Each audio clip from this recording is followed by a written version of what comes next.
right. Well, good morning, everybody, and welcome to our webinar Wednesday on Wednesday. So, hope everybody's having a good day today. Daylight savings time is here, so that's always good. So, today I'm really excited to have Margot Bowerman, our STEM specialist here, and Danielle Dinger, an agent in Lemoore County. They're going to be talking about the Chain Reaction Machine Challenge. It's coming up to help get your volunteers and your 4-Hers ready for that.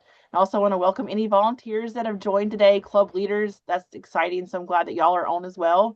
And also, I just want to promote a couple more of our Webinar Wednesday opportunities coming up. In 2 weeks from now, on the 25th, Margot is back in action, and they're going to be talking about the Edible Engineering Experiment Challenge, edible experiments. So she's been talking to you about that. It looks really fun. There's like chocolate involved, so anytime that is involved, I would show up. And then the week after that, Erin Bain from our American Income Life Insurance. She's going to be talking to us about our insurance for 4-H. I know we do that every year, but it's a good refresher for everybody. And we have new people. So April 1st for insurance. And then also May 20th, Samantha Lawman is going to be back in action talking about getting ready for your fairs and for your achievement days. So that's kind of our schedule coming up. And I'll definitely send out reminders and put that in the newsletter that'll be coming out next week. So I'm going to turn it over now to Danielle and to Margot. Thank you so much, Megan. Happy to be with you all this morning, and I'm sure I can echo that for Danielle as well. We're always excited to share our STEM opportunities. We'll save some time for questions at the end, but urgent questions, please throw them in the chat or unmute and ask. And to kick us off, I'm going to ask you guys to annotate where you're from. And so to do that, you should see in the lower, in my screen, it's the lower left portion. You'll see kind of a pencil-like item. If you click on that, it'll allow you to it'll bring up a menu of where you can click where you are coming from the state. So just to get an idea of where everybody's from, if you wouldn't mind just clicking on the state so we can see where everybody's from. Ah, nice. We got a good representation here.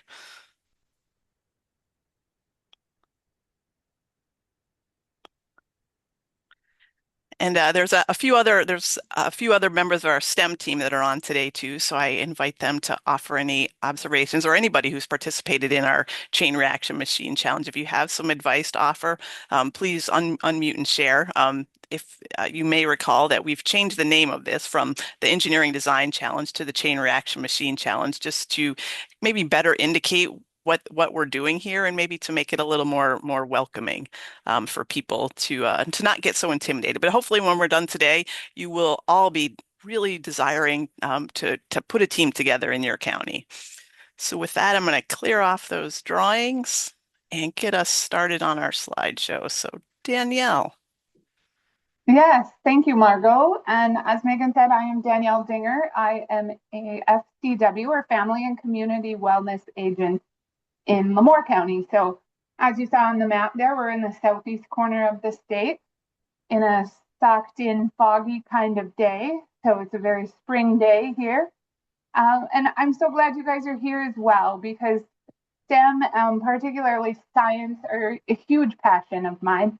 And anytime I can relate that information to you or offer it for kids, it's a great opportunity. And I'm excited to be here. I'm excited for this Chain Reaction Machine Challenge. And what that is, you can see our objectives today. We're hoping to give you the idea of what is that challenge?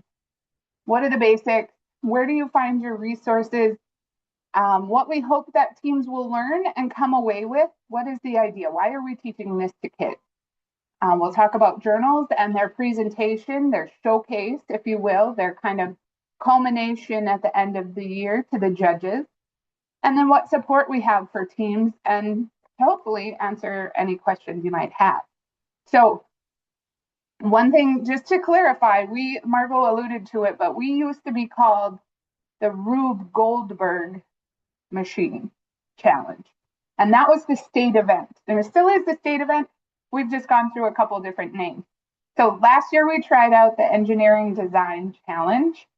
And our STEM team, our STEM group thought maybe that's a little overwhelming. Can we find a better name? A name that maybe is more descriptive, that tells kids what they're getting involved in, that helps adults helping them better understand. So if you're still with me, we used to be the Rube Goldberg, then we were the Engineering Design Challenge, and now it's titled Chain Reaction Machine Challenge.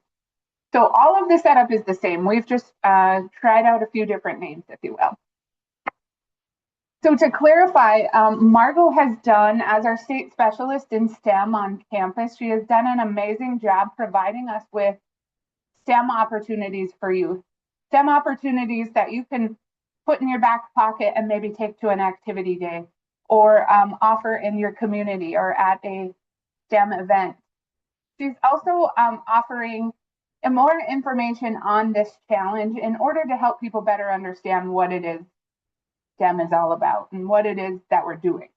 So you might have seen some of these things coming at you recently or over the last year, but the STEM challenge, so if I could better clarify, the picture on my left there, the chain reaction machine picture, when we changed the name, we had a contest for youth around the state to try and develop a picture that represents the challenge. And this young gal out of Ward County, an 8-year-old gal, she colored and drew this picture for us. So the one on the left represents our state challenge. So the others on the other side are opportunities that you can use for your volunteers or that you can use yourself as agents. These are what I've heard termed package programs. And so really what we want to relay to you today is that you might not be an engineer, you might not have civil engineering in your back pocket, but that's okay. You don't have to be, your volunteers don't have to be. These are things that you can walk away with a better understanding of STEM, but also that great opportunity to just run with it from there. So the Chain Reaction Machine Challenge is our big culmination event, like our state test, right? Our state contest. The other, the edible engineering with the chocolate, like Megan was alluding to at the beginning, that one will have a webinar on the 25th, I believe. That one is so much fun. All you need is some chocolate and some hot water. And the ball run challenge, that's another opportunity for you to take STEM back to your club if you're a volunteer, or back into your community if you're the agent. So just to get that clarified in our mind right away, the machine challenge is the state contest. The other options you see in front of you, or maybe you've seen in your emails, are STEM opportunities, STEM learning opportunities. So please don't hesitate to ask questions if you guys have them. When we're talking about facilitating STEM programs, again, that might be you, the agent, that might be you, the volunteer, that might be you, the parent, right? You don't have to be well-versed. You don't have to have a undergrad degree in some sort of STEM. This is the fun about science to me, is that science is all around us and we're learning as we go. So if you can do that, then you can lead any of these challenges or STEM opportunities that we have. So really, STEM is a lot easier than you think. You don't have to have all the answers. In fact, it's better if you don't have all the answers. And it's more important than you think. We have youth in our capacities, either as volunteers or agents, that we want to grow up and send out into the world with these great thinking minds, right? We want them to be looking at things and saying, I wonder. We want them to be asking those questions of why. Why does that work? How does that work? And this is all what we're trying to relay to you from the STEM group. So we want to build those beyond ready skills. If you sat down with a group of kids and did that edible engineering challenge, that was on the last slide, think about what they're going to learn. Communication, teamwork, collaboration, using your voice, speaking your mind. Those are all things that kids are going to come away with, and some messy chocolate fingers. If that's all you get out of the end of it, it's still a win. Maybe their bridge didn't hold. Maybe their bridge didn't hold 10 pounds, but they still learned something along the way.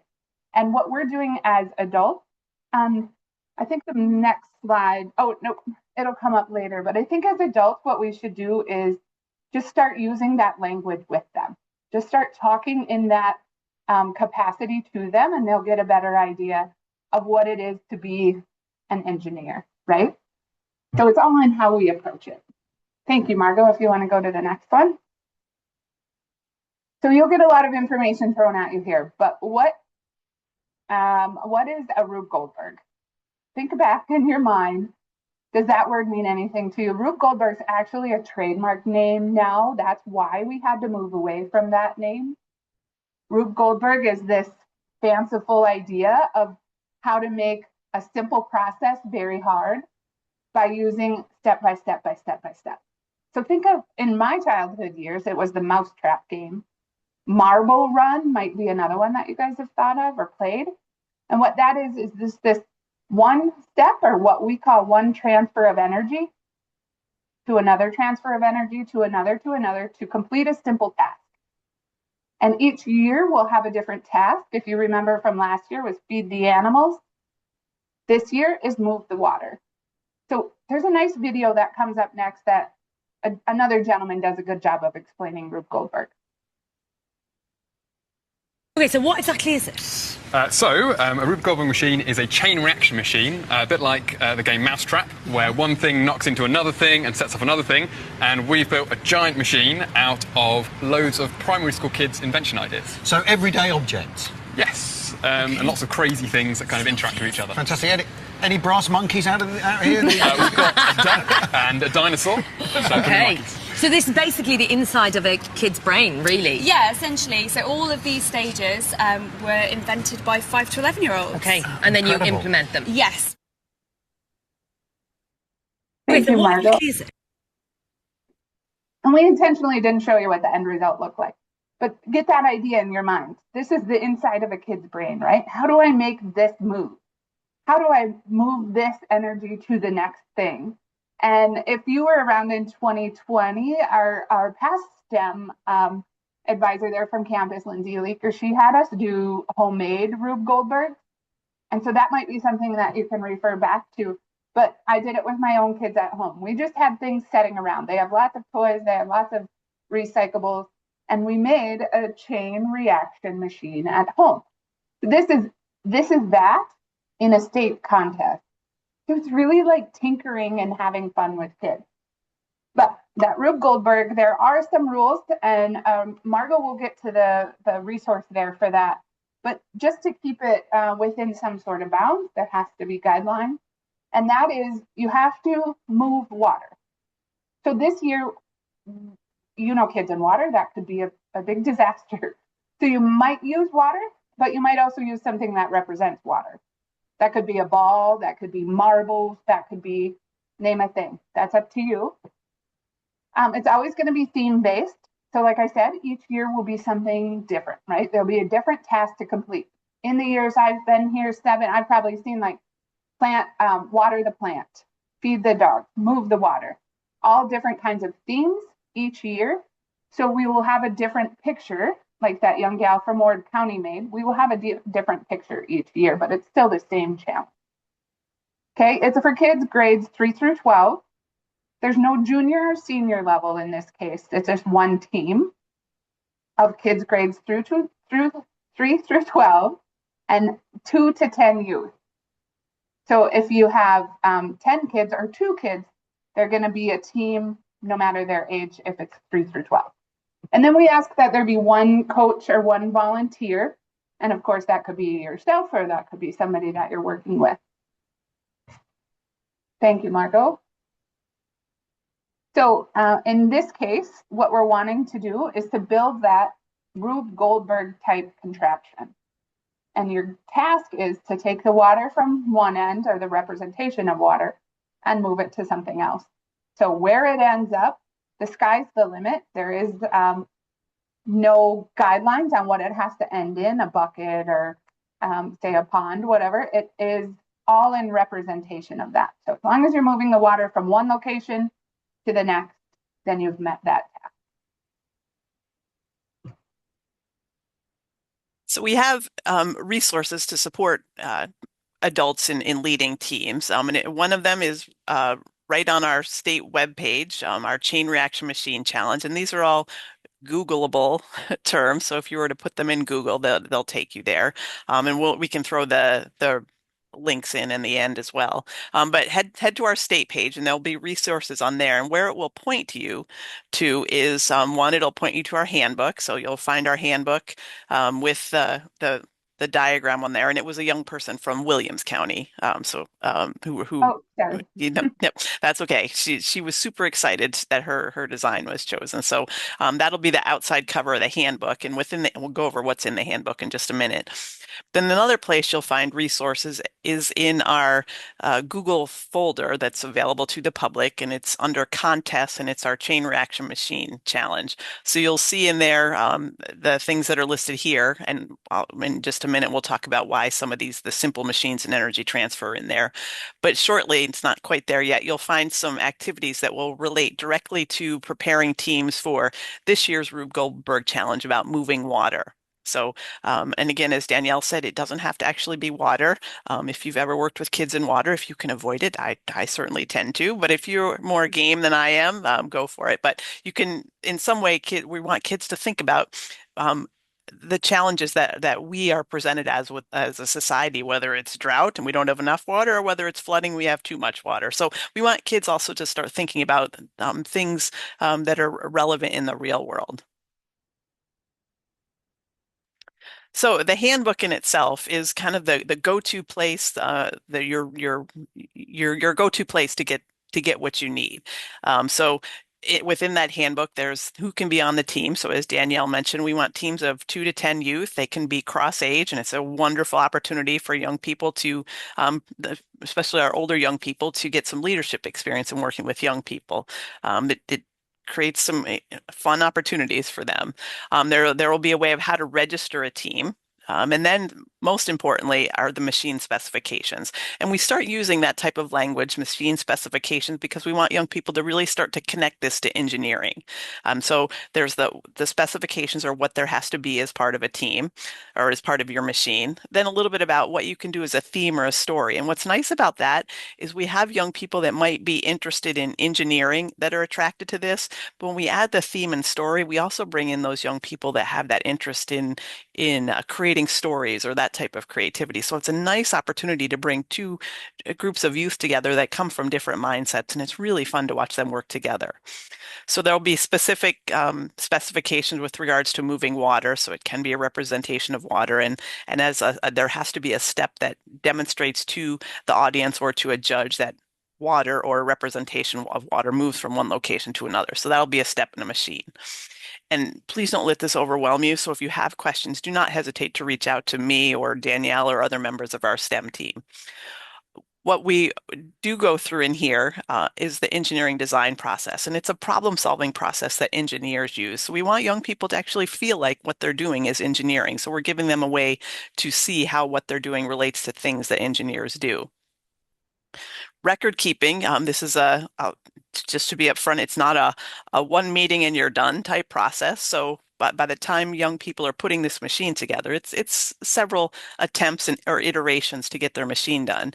And so we all know we have memory problems from from the start to the finish. So having young people have a record or a form of reflection is a really useful tool. So having young people have some type of way to record what they've done is important. Within here also some frequently asked questions. There's some hints about exhibiting your machine at your county or state event. And this year we moved our state event from the state fair to an external event. So we'll talk about that in just a minute. So we'll talk a little bit about what happens at the state event, or kind of since we've moved it, what we're hoping to have happen at our state event this year. And then of course, if young people are going to be judged on a machine, how are we going to be judged? So the judging guidelines or criteria or a rubric is in there as well as some samples of a team journal.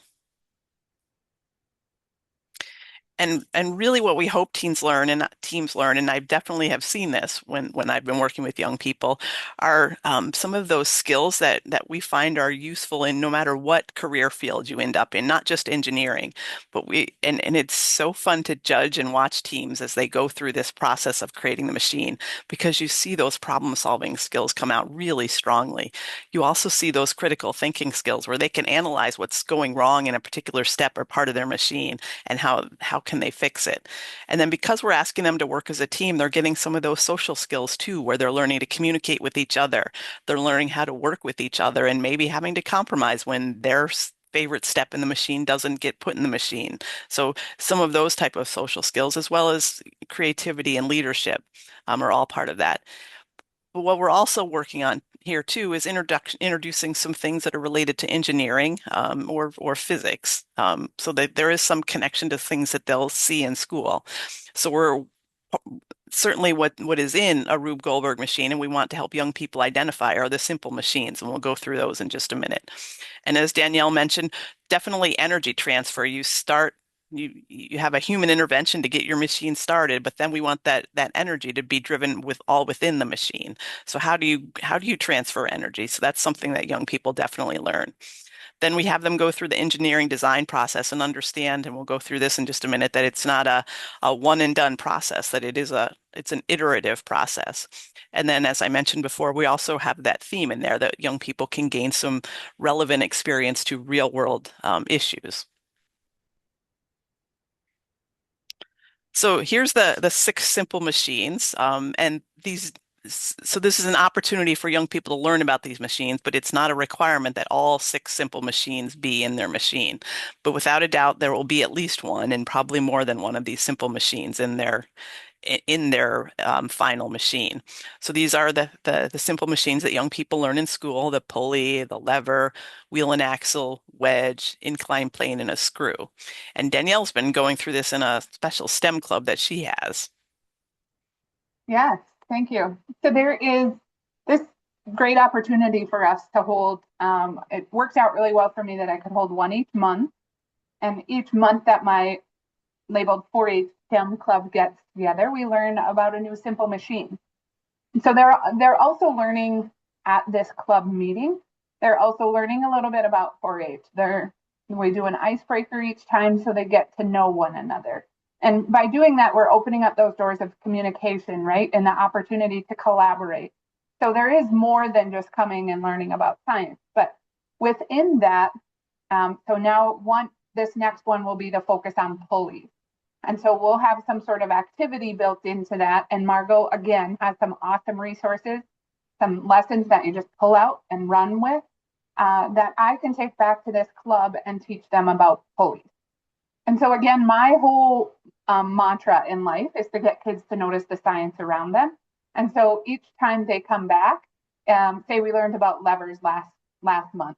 Now this month they'll come with a lever that they found at home, and they'll get up in front of the class and describe to their classmates, what is this lever and how does it work and where is the fulcrum. That's just an idea that I had. This doesn't have to be how you run your club, but by doing this, the kids are getting an idea of what they might have in their machine by using a lever. Because I got some pretty wide eyes when I said we're creating a machine that doesn't involve power, right? Right? Kids are now adjusted today to plugging it into the wall, and this is how this works. Well, really, we're going beyond that, and we're using simple machines to make our machine work. And so it's just clarifying the language there with them about how machines can be non-electrical, right? They can be non-powered. So they're getting this understanding at each club meeting, and each time, as much as kids love to write, I'm having them journal what it is that they learned about, what it is that they might think can go into their machine. And so again, if we started in January, by the time we build and rebuild in say May and June, they may not remember what has happened over the course of those months. So they are journaling, they are partnering, they are having to work as a team to create these little different activities that help them learn about the simple machines to get to that bigger chain reaction. And within that, kind of a message that's overarching, we're always talking about energy and that transfer of energy. And really, you don't have to be a science teacher to have this kind of knowledge, but it's very a basic science, if you will, basic physics. And what it talks about is potential energy. So like Margot mentioned, it's going to be there's going to be a human starting this machine, right? And that is where we drop the ball in, and that's the first move. So we think of that ball as having potential energy. That's stored energy. That's what potentially might happen to that ball once we release it, once it's out of our hands. So think about potential energy as the kid at the top of the slide. He has potential energy before he goes down. That roller coaster, once it makes it to the top, and then drops back down, that's potential energy is when it's at the top. Okay, and then we think about kinetic energy, and that's energy in motion. Any kind of activity that teaches kids about, like the spring is a great example of how we store it, right? We squeeze it down, and then when it releases, that's the kinetic energy. So it's moving energy from one thing to the next. First, it might have potential as it's moving, and then it's in that energy in motion, which is kinetic energy. So again, you don't have to go way into the weeds with this kind of thing, but just this basic language that we can be using with youth, and it might be something they've heard at school. I have a 3rd grader and I have an 11th grader in my STEM club, and then many in between. But there's a big variation in understanding there. But if you can just do really basic language that maybe they've heard at home or maybe they've heard at school, this is going to help them understand better what it is that they're working on. And one thing I've noticed in this, we're pretty rural here in Lemoore County. And so you don't always have the opportunity to go buy something to fix something, right? It's not, the hardware store is not open, or it's 30 miles away, whatever that might be. I see a lot of kids, and this might just be my bias, but they're 4-Hers generally who have figured out how to make things work around the house, work around the farm, work on that trailer they need to pull. And so they're already doing that tinkering, that thinking of like, okay, that didn't work. How do I do it again? How do I do it better? How do I fix it? And that's what Margot alluded to earlier, which is the engineering design process. So lots of fancy words, but they really mean what we're already doing and what we're already teaching these youth. So thank you, Margot. Thanks, Danielle. Before I go to the next slide, so the next slide is going to be an image of a team that, so you're asking kids to put together these chain reaction machine steps, and it never works perfectly the first time or the second time. We're talking about dozens of iterations. And so this team one will express, you might turn your sound down a little. They're going to express how excited they were when it finally got to work. But as we're going through this is from the COVID year. So this is where we're asking teams to work in small groups, and this is when I was in Minnesota. But you'll look and see that it's really stuff that you find around your house. And so this is not something where you have to go out and buy fancy robotic equipment or fancy engineering equipment. It's stuff that you find in your house, in your garage, in your barn, in your kid's room under the bed. So notice that as we go through this as well.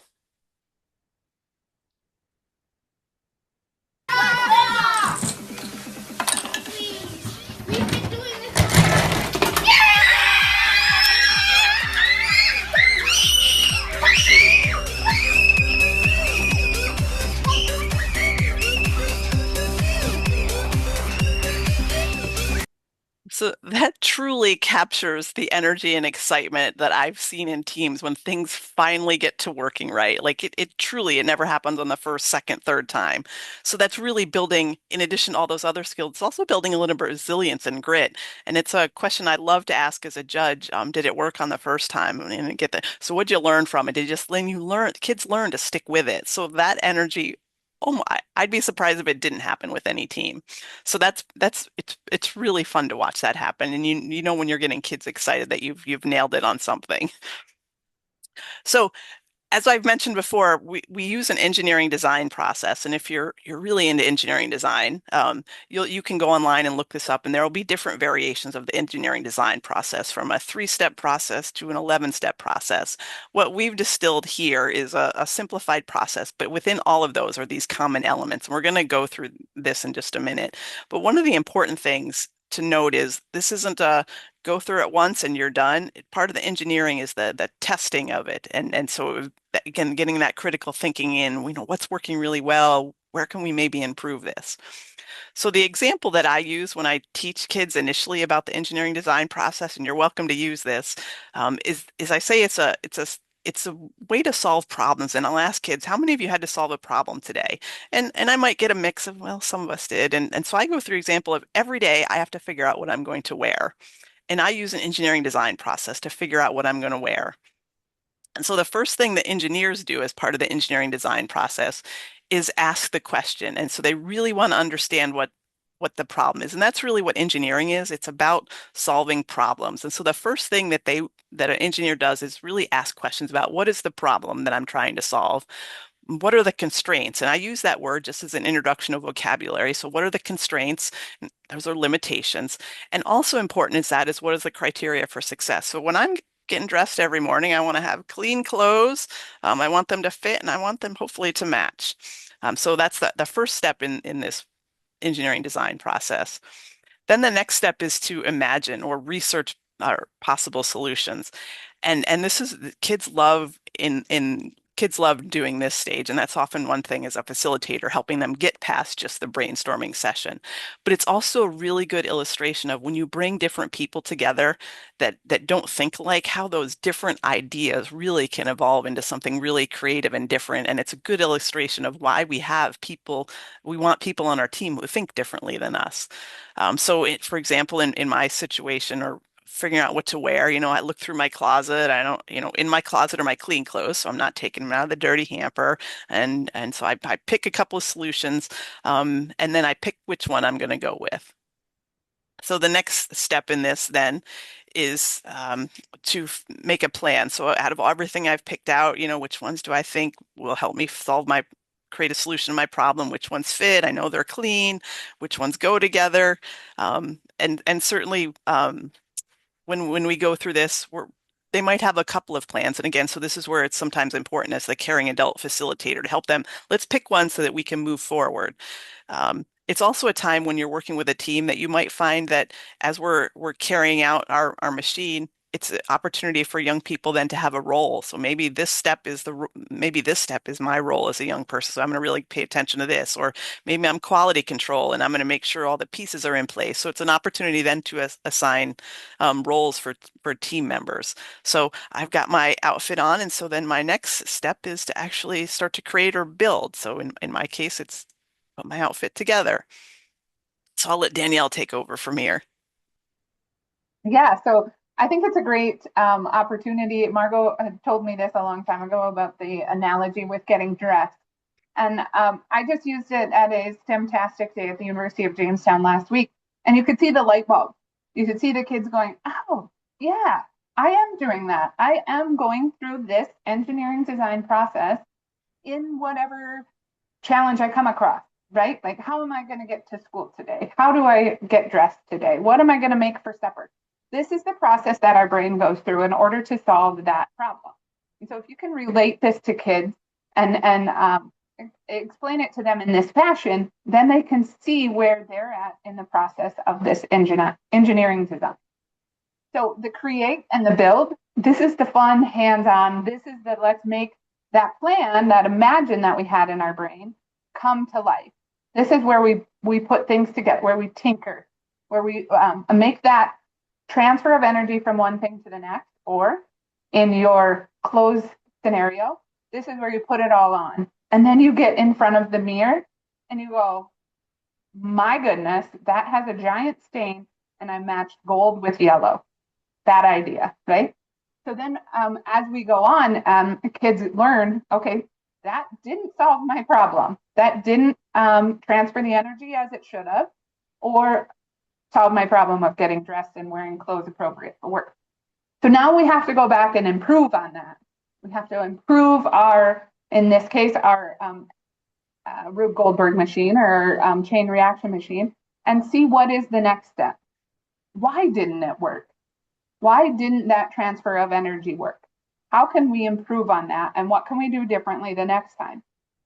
And then in this case, you just start right back over into that circle and you would ask that question again. How do I make this work? And again, with your clothes, at this point, you might go to plan B and try on a different outfit. Ask that question, imagine what it would look like, plan. Okay, now I'm pulling out jeans instead of gold pants. And then I'm going to create and build, look in the mirror, improve, and so on and so on. It's just this process that we're going through all the time. And if we can tell kids, hey, you're going through the engineering design process, they'll be like, I am an engineer. I can do this. Think of the sense of self-mastery, right? And what they can understand when we're using that language for something that is so simple that we're already doing anyway. So youth at in the clubs that I have, in the clubs that I am working with, if you want to go to the next slide, Margot, sorry. We, like I said, we will work on the journaling at the end of each time. And this might be an opportunity for us to say, who would like to be our recorder? And you think about with 4-H clubs or any of your board meetings, you have somebody who's taking notes, right? We might call that a secretary. We might call that a journalist. This is the person who's writing down what we learned today, what we're taking away from our club meeting today. And then I thought that the sugar steps there, this Margot had shared with me, is a great idea. And I'm going to share it at my next club meeting. But visually, I can see how our machine is going to run. And that is great. However, when I'm that youth who's now at the state contest being asked by a judge, what was this process like? How did this move forward? Why did you come up with this idea? I might want some more clear steps, not just a good visual, but clear steps in how we got to that transfer of energy, if you will, how we got that water to move. So the sugar steps are going to be something I introduce to my STEM club so that they remember each step to step to step. And another great idea Margot had, and I will offer to my club, is each youth has a step. Each youth is in charge of a step.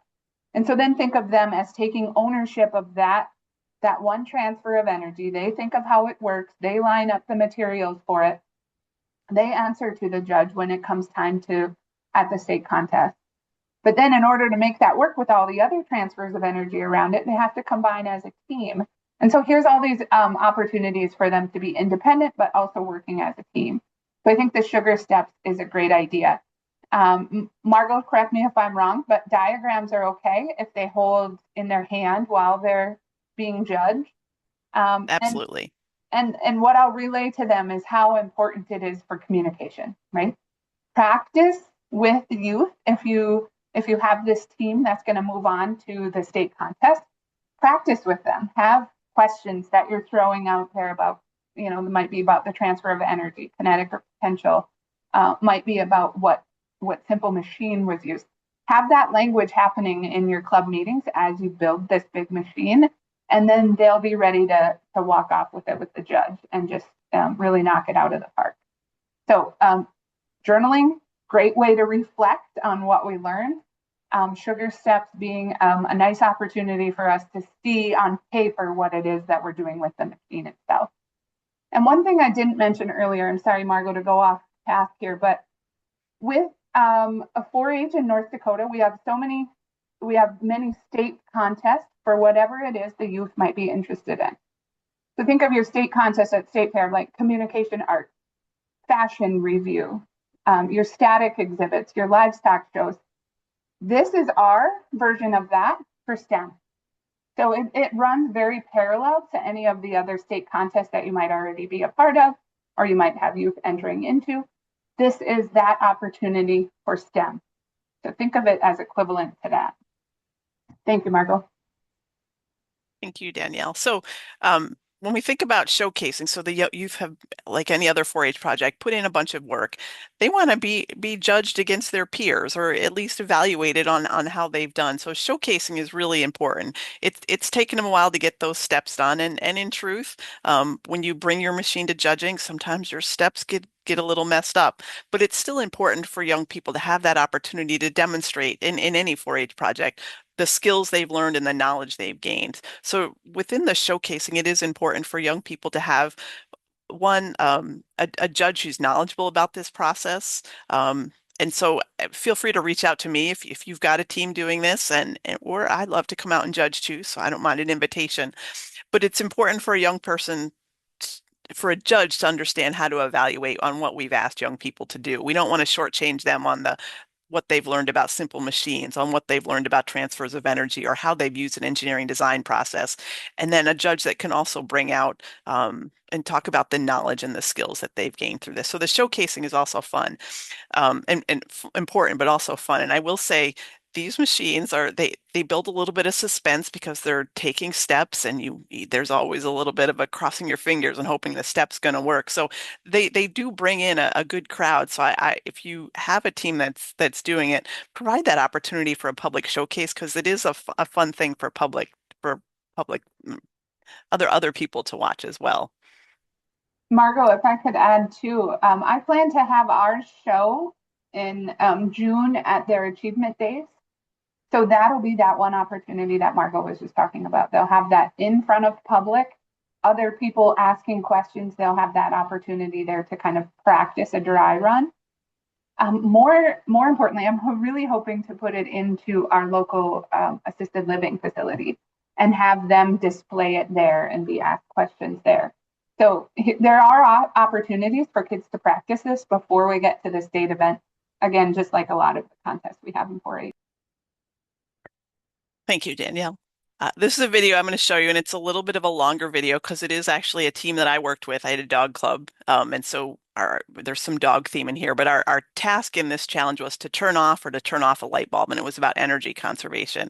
And so this is after we've spent many hours getting our machine ready. We've brought it now to the fair, so we've had to pick up our machine and bring it to the fair. So keep that in mind too when you work with a team as a facilitator, is how can you mark where things need to be? And that's often a really great role to problem solving to work through young people too, is what are the steps and how do we set this up in an efficient manner? So, and inevitably it's not going to work perfectly unless you've had a team that is really good and a facilitator that helps to get a team there. So maybe I wasn't a good facilitator, but what I know the kids that I work with learned, I can tell you that even though it didn't work, we talked through and reflected on what they've learned through this, and they're okay because we have those caring adults in place that will help them when they don't quite hit their mark.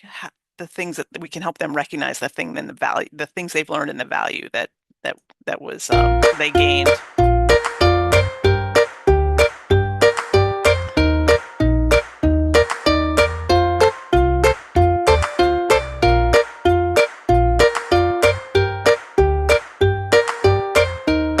So it got stuck and we had to help it, and that was okay. And it got stuck again.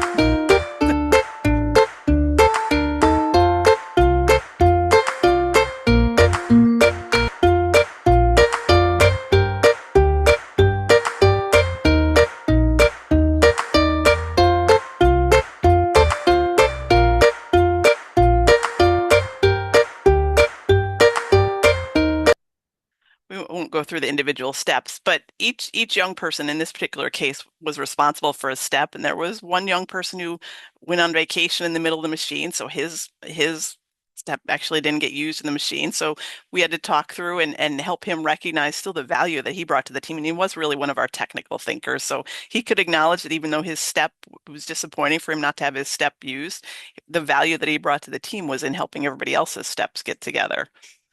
So really powerful things that young people learn through there. And I would encourage you to, even if you have a team locally, to go watch that team, because what they articulate they're amazing in how they can articulate what they've learned. And I can remember one real little guy, who's probably a 3rd or 4th grade, and I was judging at the state event, and I asked him, so what did you learn through this? And this was a 3rd or 4th grader, and there was a huge crowd, and we at that time because of the crowd size, we were having them talk in a microphone, so there was another skill that he gained in communication. But he said, what I learned was that many times on a team you'll have quiet people, but even the quiet people need a space to speak or to talk. And so I'm paraphrasing, but I was amazed that he could recognize that at his age as a 3rd or 4th grader, to recognize it and then also be able to articulate it in front of a huge crowd. So the things that young people get out of this, doing these engineering design challenges in this way, is truly amazing. And there's tons of support that we have. In addition to the resources that I've listed, you've got your local agents, and local agents, you are more than welcome to call me. I'd love to chat with you about it. You've got, of course, our challenges that are on the website and in our Google folder. But then also, this is an opportunity to look in your community and who might be able to assist your team. Maybe a good tinkerer, or with related to the challenge, maybe somebody who has some thoughts about water issues. So it's a really good opportunity to find new partners in your community. And then, of course, you're always welcome to reach out to me. I'm hoping that my Margot, passion for this comes across. Yeah. yeah, as well as mine. And ironically, when you said that, find a partner, I had gone down to our maintenance shop here in the courthouse and had asked for a piece of equipment. And in that, I started this conversation with our new maintenance man, and he went out on his own and came up with ideas to apply to whatever simple machine I was learning about at that time. So he made and created out of his own will these different items with just tools laying around that I could demonstrate one of those simple machines. So there's an awesome partner right here in the building that I work with. True story. And that's, yeah, but I hear stories like that all the time. Yeah, you never know where these partnerships will come from. Then this idea just came from this amazing volunteer that we have out in Burleigh County who talked about what would it be like to have, we had like a kit to get teams started. And so this picture here is one that I've seen, kind of a starter kit that was done in Minnesota. So we're the STEM team and are putting together these starter kits that would be a tote with basically a tote with a bunch of starter materials, things that you could use to get a team started in Rube Goldberg. And this, I think, as we've been talking about it, is a really nice opportunity to find a sponsorship. Somebody can sponsor the totes. I think the totes will, with all the materials in there, will be around $200. So in addition to those partners that are willing to work with young people, we'd also have an opportunity to bring in a new partner that could help sponsor a team by sponsoring a kit for a team. So keep that in mind too, and great idea from our champion volunteer in Burleigh County. And if I could add, it doesn't have to be a kit, right? You can do all of this, like Yeah. you've seen in the videos, with things you have lying around at home. So don't let that $200 be what stops you. There are plenty of things laying around your house, in your recycle bin, in your garage, in your maintenance shop, that can solve the same problems as well. I love the starter kit idea though, because then it'll be something we can come back to, take down, put in the tote, take out of the Legion. Yeah. Yeah, great point, Danielle. As you heard in that very first video, a Rube Goldberg machine. Rube Goldberg was this cartoonist from decades ago who would draw these really elaborate cartoon-like designs of a machine that does a really simple task but makes it as complicated as possible. And so that's the thought behind a Rube Goldberg machine, is it's making a simple task difficult. Sometimes I feel we do that in 4-H. Anyway, so it's very 4-H themed. But kind of the essence, and one of the things I really love about this is you use junk from around your house.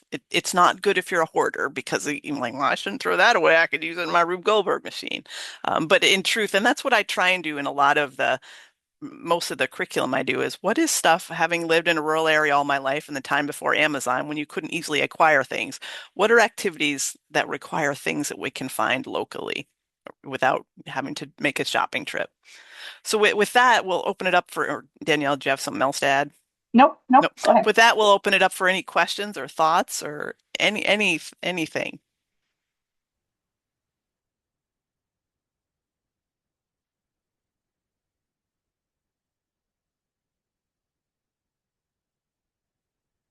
Have we at least simplified it and made it a little less overwhelming, or did we miss the mark there?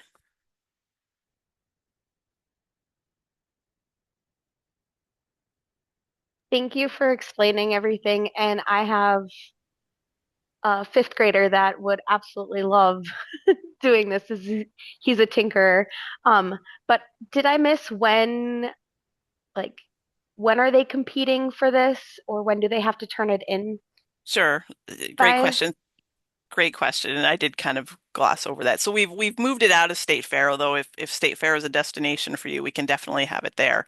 But our target for our state event is August 5th in Bismarck. But think about where opportunities they could showcase it beforehand. So don't think that in order to do this event with young people, you have to go to the state event. It is such a cool event for young people that wherever you can give them an opportunity to showcase, that's what I would encourage.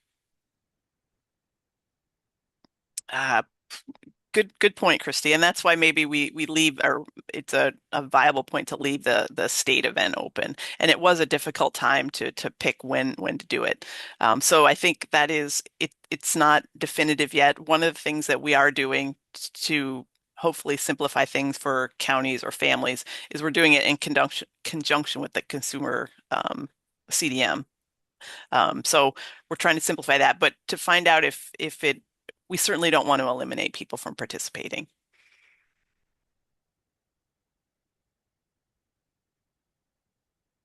Good question. Crystal also had a question in the chat about public coming to watch, and I highly encourage that at both the state competition or maybe your local just demos or displays, if you will. I think that's a great opportunity for kids to learn this mastery, right? Now they get to explain all of this learning that they did, reflect back on how they did it, and answer those questions to the public. So I think that's a great opportunity to invite the public.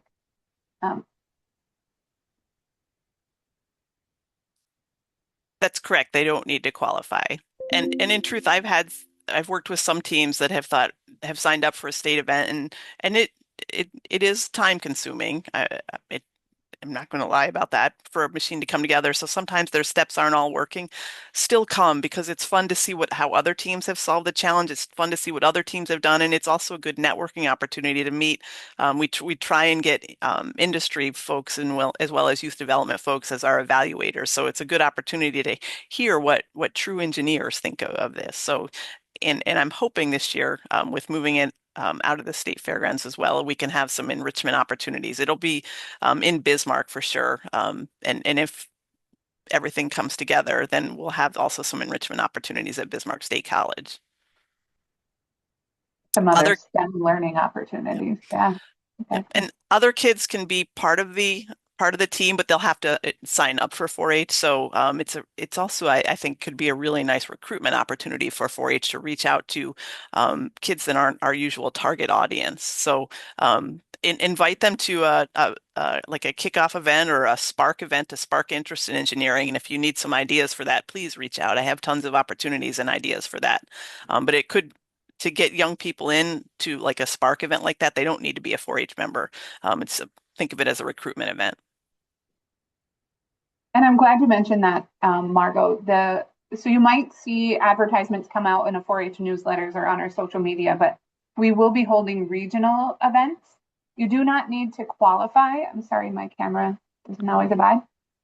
You do not need to qualify in order to go to the state level, but these regional events, because our state is so wide, we want to kind of provide them around the state so that you can get an opportunity to go and see what that's like without having to travel far. So for instance, the one here in Lemoore County, if you're down in the southeast corner of the state, will be on June 24th. So that's the Wednesday of our achievement days. So it's a goal for my team or my club as far as when do we have to be ready by, but it's also that opportunity for them to showcase to the public before we go on to the state contest. So that'll be a regional kickoff event, and you might see advertisements for that. So please come on down if you're in the area, check it out if you can. And if you think you might like to host a regional or a kickoff event, at least for maybe your county and some surrounding counties, hit me up. I'd love to come out and work with you. And if I could clarify, Margot did that last year here in Lemoore County, and we didn't have a team. We didn't have a machine set up yet. So again, this is this opportunity to introduce kids to STEM. So you might not be there yet, but still reach out to Margot and ask. That certainly is something that will start them down that path, right? Get them interested in it. And this is Lynette. Thank you very much. Another way to get kids interested in things other than cows and cookies. So I just said that at that STEMtastic day that I taught. Does anybody know about 4-H? And it was yeah, you have farm animals, right? Not necessarily. You don't have to be just in farm animals. You can have an interest in engineering or mathematics and be in 4-H. So a great opportunity for them to see that. Any other questions? Any other suggestions? We're always open to ideas. As you're perhaps thinking, I'll offer this too. I worked with a team that had been doing it a few years, and there was one young lady who was getting ready to age out of 4-H, and one of the judges asked her, she's going into nursing. So you've been doing this for a number of years, and you're going to nursing. How do you think this has helped you as you're getting into the nursing field? And she talked extensively about the problem solving, the collaboration, and teamwork skills that she had gotten out of participating in the engineering design challenge. We talk in 4-H about the big M, so belonging, inclusivity, generosity, and mastery, right? And I've seen all of those at this 4-H STEM club. So I think what I've done, we had the intro last year in June with Margot. She came down, kind of that little like teaser, if you will, about what is STEM and what is the engineering design process and this challenge. And then these kids came out of the woodwork to join, and some of them were 4-Hers, some of them were not, but now are. And my own son included, he has this group of like-minded kids who he can, you know, they have inside jokes and they carry on conversations that nobody else knows anything about. It's such an opportunity, such an awesome opportunity for kids to come together. And so I really encourage you to try, maybe sample one of those package programs, if I will, that Margot has on our Google Drive, and get a group of kids together. And I bet you'll find that there are these like-minded kids who want to have that same place to belong and feel included into their clubs and their days. And one other thing I'll offer too is Danielle has taken a very active role as an agent in this, but don't think that the pressure is on you to do that. When I come out and do a kickoff event, that is one thing I do, is try and also equip parents and volunteers to feel that, just as I'm hoping all of you come away with, you don't need to have you don't need to be an engineer to help kids go through this project. So think about too, it doesn't have to be you, but what are some perhaps new parents or new connections in your community that might be game to lead a young people through building a Rube Goldberg machine?